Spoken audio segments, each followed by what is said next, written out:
Oh, the Karmic, yeah. So there's a friend of mine, his sister was so beautiful, and she would take us to the beach.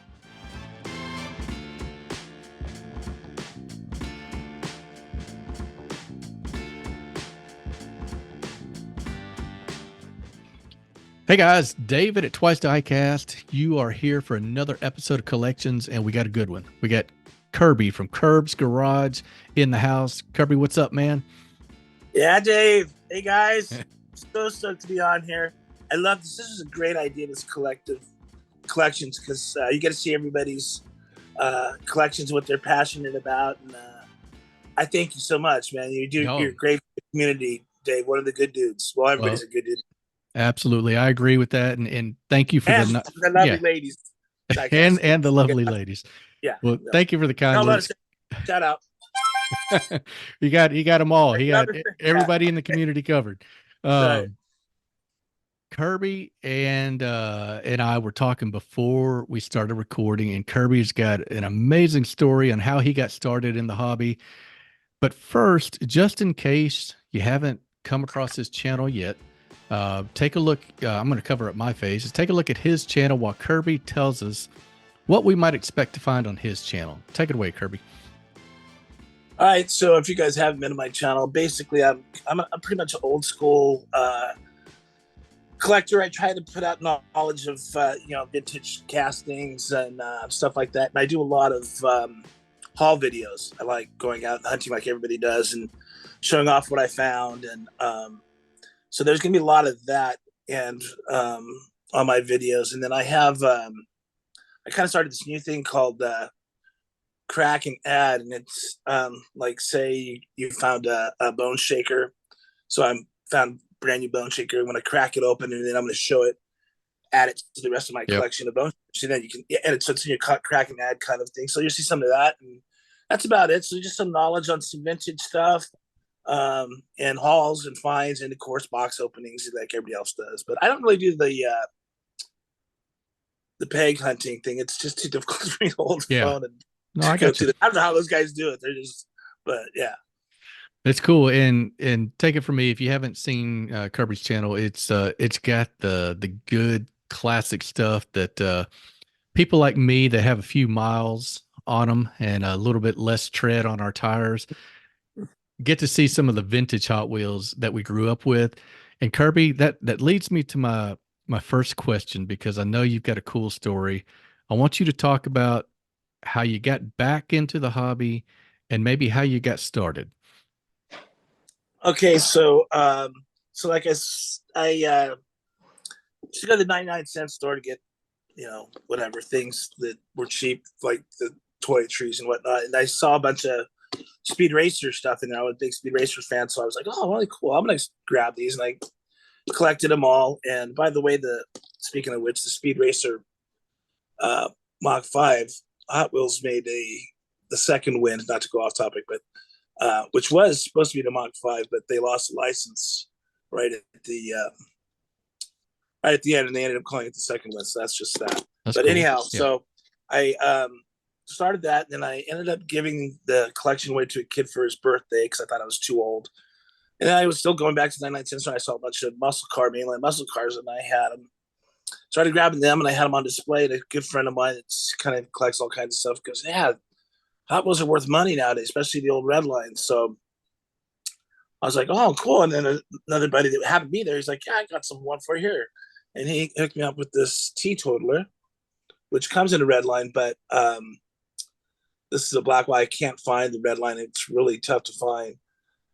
It's probably it's probably a lot of money anyway. Right. So he gave me that, and so I ended up going to the bookstore. And I want to know more about it, so I got this book from Mike Zarnock.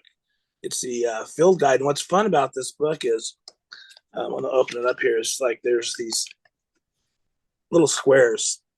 So I decided that I was going to see the one I open up to, the two that I don't have is Right. the more, of course, but there's like prices on it which aren't really necessarily what today's prices are, and but I wanted to collect the whole book, so I started collecting all the red lines, and I joined I can't remember what it was, but some diecast collection website, and I bought the Red Baron, which is a Tom Daniels design, and one of my favorite castings, and I have 15 of them from the different years. So I think from I don't know, 71 to 73 or something like that. But yeah, I got that. And I thought, well, that's really good. I don't need to collect anymore. And I was friends with Paul Beadle from the original owner of the Toy Peddler, which is a great place to buy castings. If you haven't been on there too, they have vintage and everything. And he's like, no, you're not done. And he sends me this Beatnik Bandit in this anti-freeze color, which is part of the Sweet 16, the first. Heck yeah. The first Sweet 16 Hot Wheels. It's got a little bubble. It's it's a fantasy car. Actually, there's a real one. I think someone made a real 1/1 scale car. I think there was one around there somewhere. So that got me going, and now I gotta check every car in this box was my goal. So every weekend I'd go hunting. I'd go to swap meets and thrift stores, wherever, and I found this guy here, which is the Python at a thrift store for 50 cents. Say it one more time. How much? For 50 cents.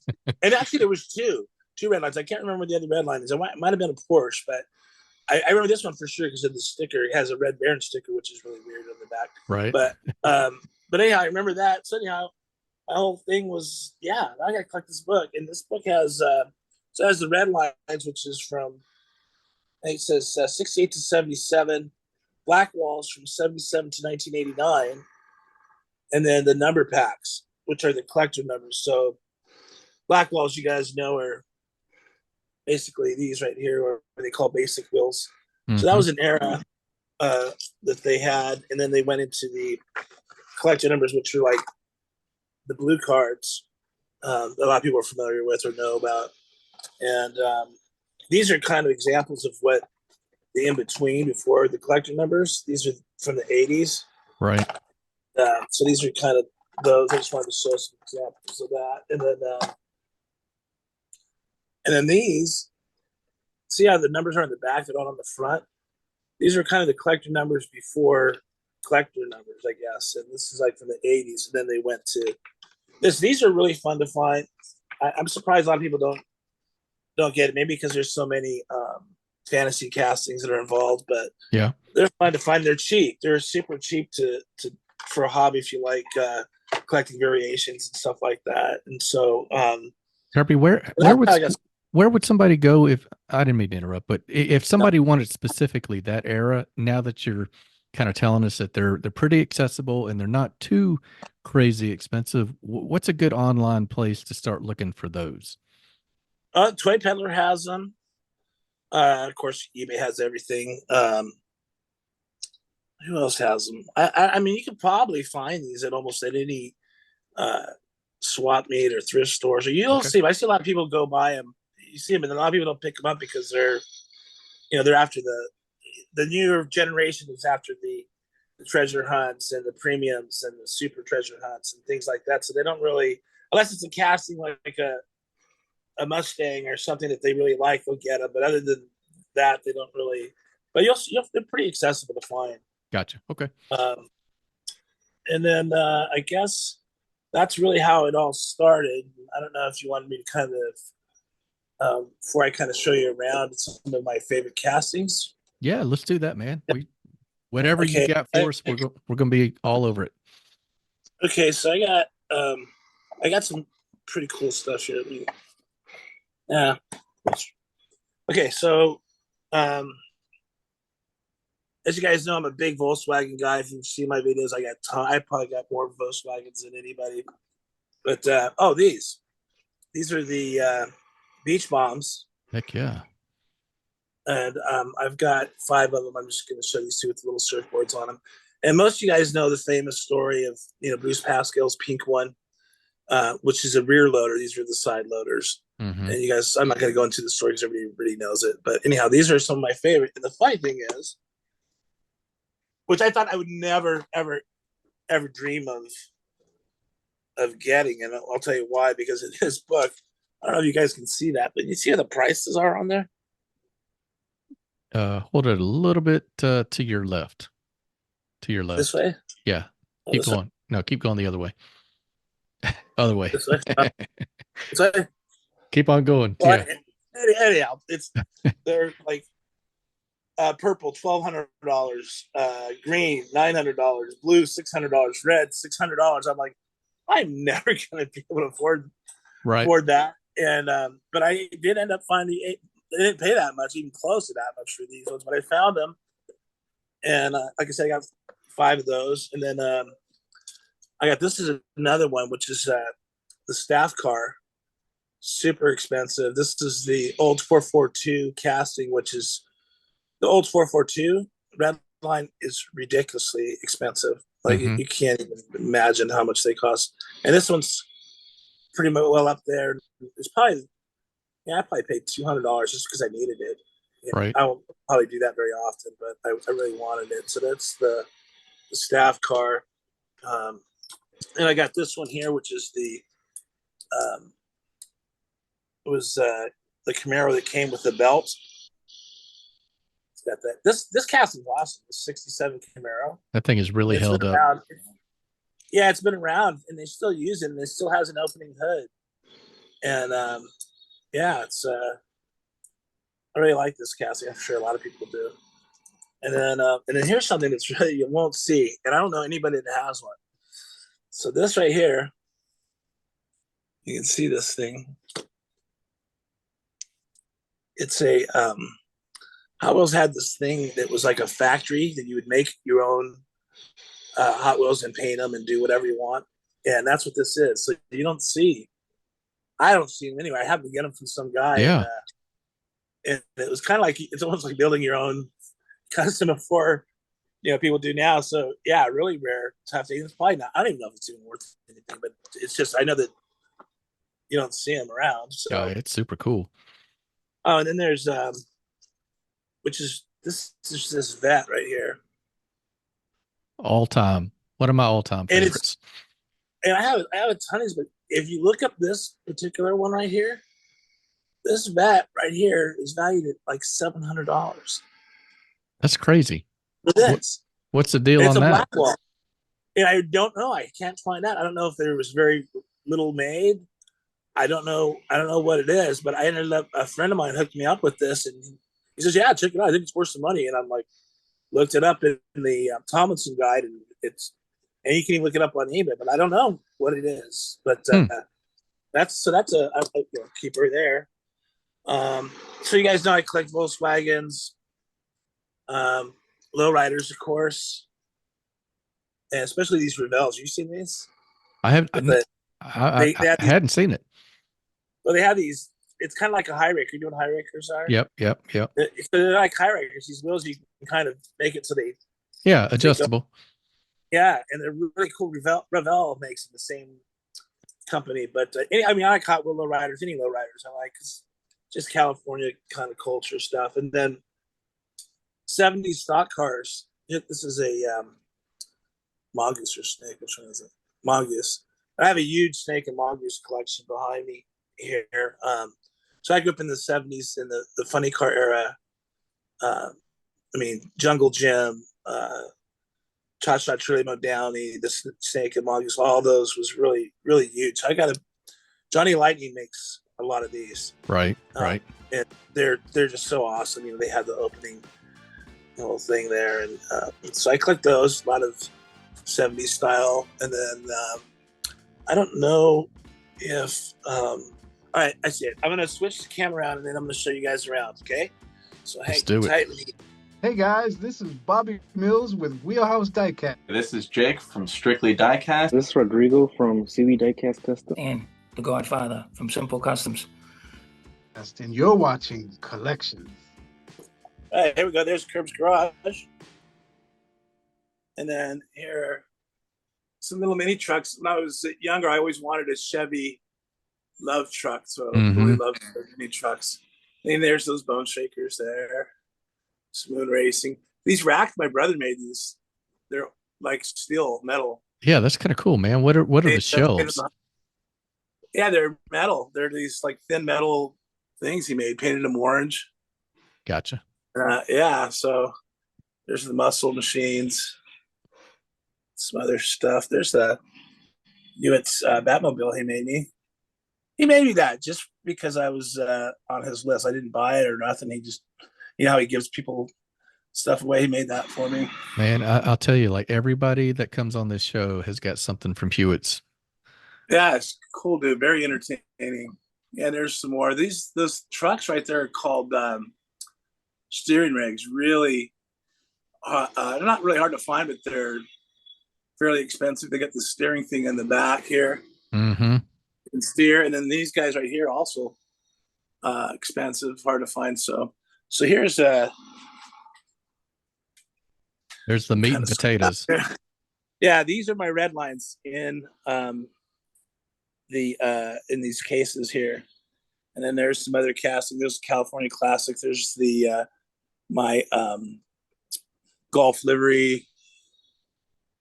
There's some California Classics. I think there's some zingers in there. So that's the Redlines. This thing right here is full of those Hot Wheel badges. Mm-hmm. Then you got over here. You got there's a lot of I call them premium muscle cars. Rubber tires, right. Yeah, equipment, whatever. And those blue cases are Matchbox. The top one, I believe, is motorcycles. And then all these old vintage cases are Black Balls. Oh my gosh! Yeah. In the middle, there, I don't know what's up in those other ones, but the clear cases there, those are like Volkswagens, and then entertainment cars, like Scooby Doo and Batman and all that stuff. Right. And then the far case, the far rack, there's the collector numbers loose. Because I see you guys collect them in cards, man. How do you have room? I don't have. It's the only way I can do it. And then I just got random stuff. And then here's some kind of like little Batman little diorama things I just kind of put there. I'm with you, man. All of my stuff is open. I got it sitting on shelves.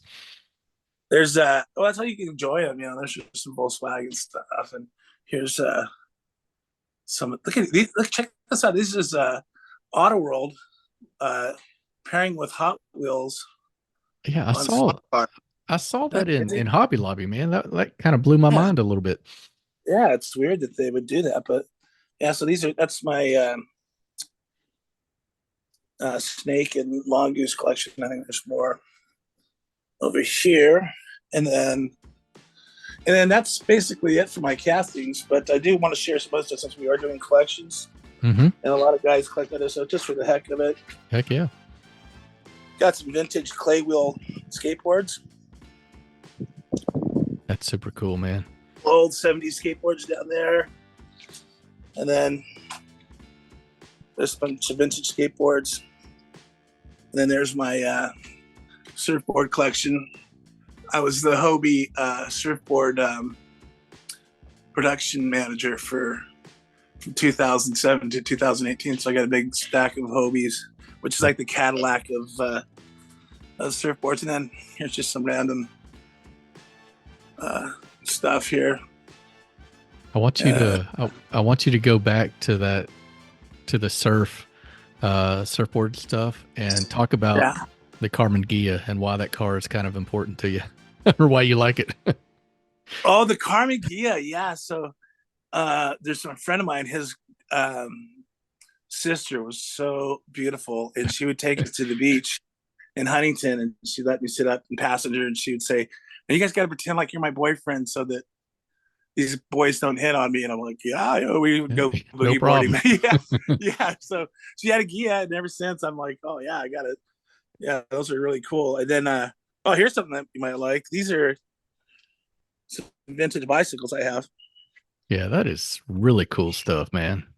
This first one here is supposedly from World War II. It has a skip tooth sprocket. That thing right there is where a battery went to a lamp, and that red Schwinn in the background is like from the 70s. So, yeah. So that's about it. So that's Kurbz Garage in a nutshell. Yeah. I collect all these weird, I got a bunch of rally cases. You guys are familiar with those? These are the original rally cases Me. That's really cool. So, all right, I can tell that you kind of got your fingers in a lot of pies when it comes to stuff to collect. Are there is there any like preference brand wise? I mean, obviously you cherish the Hot Wheels and the vintage aspect of them, but are there any brands that are on your radar right now that you're like, man, these guys are really doing some cool stuff? You know what? And I'm not a big collector of the Jada stuff, but man, or even exotic cars. Yeah. But dang, man, there's some really cool stuff. And I'm like, gosh, man, don't get me started. Don't get me into exotics and the Jada cars. Those Kaido houses or Kato house stuff, the stuff that you guys show. It's a slippery slope. Stuff, I'm like, no, you're gonna kill me. Like, I'm not gonna. I need to go down that path too. And I don't even know how to even get those. Are all those cars kind of like an online type thing? It's not like you can go to a Walmart and buy a Kato house or GT minis or Mini I have GT, no idea yeah. where do you get those at? So you can get them online, of course, and like all the spots that we were talking about earlier with eBay and all that. But yeah, and probably in your neck of the woods, there are retailers that bring them over from China or Japan and sell them in stores, and they have relationships with the brands like Mini GT.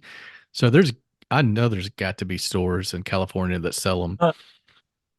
yeah. Yeah. Speaking of, mind me a couple more things. I know it's probably stretching out, but I just want to, and I'm sure you're going to edit it out. But one of the things I want to talk about, California. If you guys ever come out here, especially Southern California, we have so many places to go hunting. Hit me up, and I can show you. There's Kobe Swap Meet, and some of these places, you're paying a little extra, but if you're a collector, you'll pay a little extra for something that you're really, really looking for. Yep. But not always. And but there's a bunch of places, and then in a place called Westminster, this place called Playday Collectibles. I don't know. Are you familiar with Playday Collectibles? I've heard that name actually. Manny, he has this little store. I swear his store is about the size of my storage, and it's almost as crowded. And he has everything. He's the nicest guy, Redlines to premiums, everything. And next to his shop is an antique store that has tons of Hot Wheels. And then around the corner is this place called Jimmy's USA, where people kind of sit tables up and sell their customs and sell whatever they have. So it's all in like one little spot. You can just spend a whole day without even going to a Walmart or a Target and finding really cool stuff. I used to go down there and do that once in a while. And then and one last thing I just kind of wanted to touch base on, and I hope you don't mind this will be is the scalping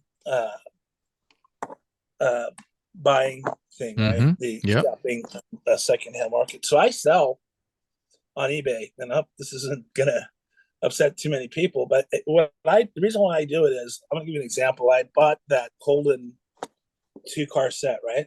Yep. You familiar with that? So I bought it for $12.99. I put it on eBay for $15.99. Now it's going to cost probably about $6 to ship, and eBay charges 13.25% fee for me selling that. At the end of the day, if I sell that car for $15.99, you know how much I make? Negative. $1.08. Okay. So the reason why I do it, just to make $1 or $2, whatever, that's fine. It's just, it helps, whatever. It helps me buy more stuff, but I'm not getting rich or anything like that. But what I'm doing it for is, I notice else from this community is there are people like you that are somewhere where you might not have that. It's not there. Yep. In California, it is. And I'm not going to sell it for $30. I'm going to sell it just for $1 or whatever, so that maybe you can buy it. And when I'm getting $1 and you get the car that you're looking for. So I don't do it to gouge or anything like that. I do it to hopefully kind of get somebody out there that can't find it can get it at a decent price. I mean, better than going paying double for something. So I kind of do it like that. And the other part of it is, it's 2-part. One, it makes good content for my video, so I can kind of show you what I found. And then 2, somebody who can't find it, it's looking for it, can get it at a decent price without having to pay ridiculous amount of money. So that's just kind of my take on that, and that's it. Yeah, totally respect that, man. And I think everybody hears where you're coming from. Like you're just trying to help everybody else's collection get better. And Yeah, and and you listen, can't give it away. You can't give it all yeah, away. right. It's- And Yeah, you know, our time and gas, it does cost Yeah. something to go out there and get it. So I'm with you. right. So that's all I do it for, and that's it. So that's it, Dave. And I really appreciate you having me. And I don't know if there's anything else you. Yeah, let me ask a couple questions because I can Sure. splice these back in later. I want to go back to, you know, when you were talking about you gave your original collection to somebody because you were kind of a little apprehensive about it. Why don't you briefly, do you remember when you kind of like said, you know what, F it, I'm going to own this. This is my hobby. This is what I like. And it's okay for me, an adult, to mess with these. Oh yeah, it all started with that conversation when I had the muscle cars, and my two friends came over, and he's like, "Oh, you collect Hot Wheels?" And I was like, "Well, I just kind of got these for display, and that's when he said like, "Oh, you should collect them because they're worth some money, and they're and that's when I got the book, and that's kind of what started it. And then and the funny thing is, uh, when I first started, I didn't really see too many adults out there collecting. And when I first got onto YouTube, Mm-hmm. there was WTF4, there was Race Grooves. By the way, Diecast, is it Diecast Toy Plus? Do you know Dave and Tommy? I don't think I know them. They've been on here for a long time. Tommy, I've been on YouTube. Tommy was a little kid. They would have racetracks down and they would pick cars to race. And now his kid's grown up, like driving a car. I literally seen him grow up on YouTube. It's amazing. But Yep. yeah, that was it. It was just that, and then seeing other people. But it has blown up so much. I've seen in the last years, not just the hobby itself, but like the YouTube channels. I mean, I'd never seen some. I don't even know how many there is. Yeah. There's got to Yeah, be hundreds now. I mean, Where there was only kind of a few that I could get to, but now I mean, there's them popping up every single day. There is, which is awesome. Never been a better time in our hobby to be a collector because of the cars that are out there and the resources to get in touch with other collectors. I'm with you there. Yeah. All right. So before we kind of creep toward the finish line, talk about what you want to do on your channel in 24. Anything different, or are we just going to keep on steady as she goes? Yeah, I am going to, like I think I said, I was going to do those Kraken ads. So that's what's going to be a little bit different instead of just cracking it. So you'll see what I found and what I'm adding to. That's the only different thing I'm going to do, but I'll still keep doing the haul videos. And I've done so many videos on my Redlines and explaining what, the knowledge and stuff like that. And I don't need to redo them again. I feel like I got to refresh it and do it, but I don't really necessarily do it because it's funny. Have you seen like somebody will comment on your video that you did 5 years ago or 3 years ago? Right. Like, oh, so it's out there floating if people want to find it. And one of my favorite ones I did was how to know what a red line is that you're getting, because so many people, like somebody might find this, right? This right here it's got a red line tire. It looks just like a red line. Mm-hmm. And then some idiot out there could go, oh yeah, this is a red line. That's $75. But this is like a 10, maybe $5 car, where the original red line. And so I did videos on how to tell the difference, because a new collector wouldn't know. And I think it's helped. A lot of people have watched it and we're stoked on that. So cool. Yeah, just try to keep any knowledge that I can, and enjoy. Awesome. Enjoy everybody in their videos. So cool.